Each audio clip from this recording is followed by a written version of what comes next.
दो बड़ों ने निगरान वज़ीर-ए-आज़म के लिए फैसला कर लिया है, हमें एतमाद में नहीं लिया गया। शाह महमूद का शिकवा। मुल्तान में मीडिया से गुफ्तगू करते हुए शाह महमूद कुरैशी का कहना था कि अब ये अबहम नहीं रहा कि निगरान वज़ीर-ए-आज़म कौन होगा। दो बड़ों में फैसला हो गया, बाकियों को कुछ मालूम नहीं। उन्होंने कहा कि क्या बंद कमरे का फैसला मुसल्लत किया जाएगा। लाहौर की बैठक में दुबई के फैसलों पर मोहरे सब्त कर दी। शाह महमूद कुरैशी ने कहा कि पाकिस्तान तहरीक-ए-इंसाफ एक अहम स्टेक होल्डर है, हमें एतमाद में नहीं लिया गया। उनका कहना था कि पीटीआई चेयरमैन को अदालतों से रिलीफ मिला है। हुकूमत चेयरमैन पीटीआई के खिलाफ मन घड़त केसेस बना रही है। हुकूमत 90 रोज के इंतखाबात को तरजीह देते हुए नजर आ रही है। इलेक्शन की तारीख इलेक्शन कमीशन ने देनी है।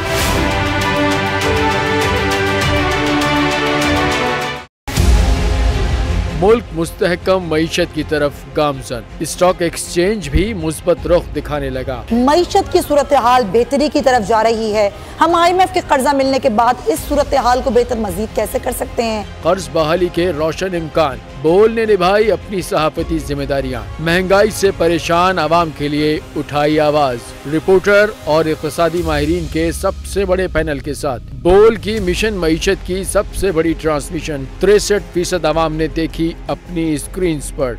अगर 21वीं सदी की हम इंडस्ट्री की कोई बात करें तो उसमें फिर इंफॉर्मेशन टेक्नोलॉजी जो है वो टॉप पर आती है। अपनी रवायात को बरकरार रखते हुए बोल अवामी मसाइल को उजागर करने में सबसे आगे। देखिए बोल की अगली ट्रांसमिशन में मोबाइल लोन ऐप का बड़ा स्कैम कैसे हुआ बेनकाब। साइबर क्राइम सर्कल रावलपिंडी की मुख्तलिफ इलाकों में कार्रवाइयाँ। ब्लैकमेलिंग में मुलविस ऑनलाइन लोन ऐप्स के 9 मुल्जिमान गिरफ्तार कर लिए गए हैं। अगर इस स्कैंडल से मुताल्लिक आपके पास हैं हक़ाइक़ तो बनिए बोल इन्वेस्टिगेशन का हिस्सा। आपकी शनाख्त और तमाम तर मालूमात खुफिया रखी जाएंगी, तो बस हमें ईमेल करें या व्हाट्सएप करें 0337 0310 377।